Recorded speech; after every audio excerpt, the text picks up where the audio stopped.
क्या आप जानते हैं एमआरआई मशीन क्या होती है, कैसे काम करती है और कब करवाना चाहिए एमआरआई? क्या इसके साइड इफेक्ट हैं? नहीं जानते हैं तो जानते हैं। देखिए, जो एमआरआई मशीन होती है उसका फुल फॉर्म होता है मैग्नेटिक रेजोनेंस इमेजिंग। क्या होता है? Magnetic resonance imaging.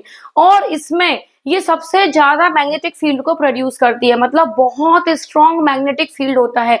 जो एमआरआई मशीन होता है ना, उस पर 2T लिखा होता है। क्या लिखा होता है? 2T लिखा होता है। इसका मतलब होता है 2 टेस्ला। जो एमआरआई मशीन होती है वो 2 टेस्ला की होती है।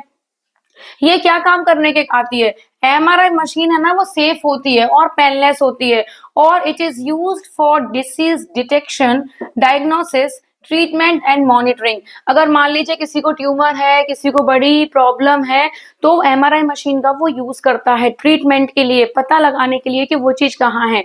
जो एमआरआई मशीन होती है ना, उस पर 2T लिखा होता है। एमआरआई मशीन में 3 डायमेंशनल इमेजेस आती हैं, मतलब एमआरआई मशीन में 16 स्लाइस पे इमेज आती है, 16 एंगल से आपकी इमेज ली जाती है उस जगह की जहां आपको प्रॉब्लम है।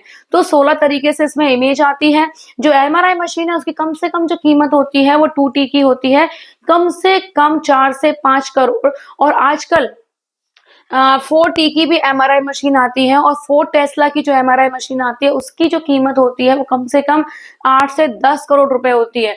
एमआरआई को करने में कम से कम आधा घंटा लगता है।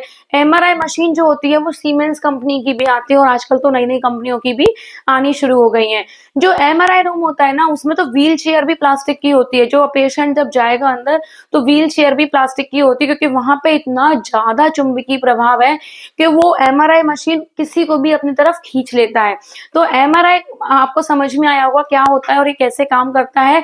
जहां भी इलेक्ट्रिसिटी प्रोड्यूस होगी वहां मैग्नेटिक फील्ड भी जनरेट होगा, जहां बिजली होगी वहां मैग्नेटिक फील्ड भी होगा और इसका जो करंट होता है वो बहुत ज्यादा करंट सप्लाई करता है एमआरआई। तो एमआरआई लगभग सीटी स्कैन की तरह ही होता है, लेकिन थोड़ा सा उससे डिफर होता है। मतलब जो एमआरआई होता है वो बड़ी बीमारियों के ट्रीटमेंट के लिए भी यूज करते हैं, डायग्नोसिस करने के लिए भी यूज करते हैं। और जो सीटी स्कैन होता है उसकी जो मशीन होती है वो करीबन 50 से 60 लाख की आ जाती है, लेकिन इसकी जो मशीन आती है वो आती है कम से कम 4 से 5 करोड़ की एमआरआई मशीन। और आपको एक चीज और बता दूं, जो 1 टेस्ला होता है, मतलब टेस्ला इतनी बड़ी यूनिट है, कोई छोटी मोटी नहीं है। 1 टेस्ला इज इक्वल टू होता है 10⁴ गॉस।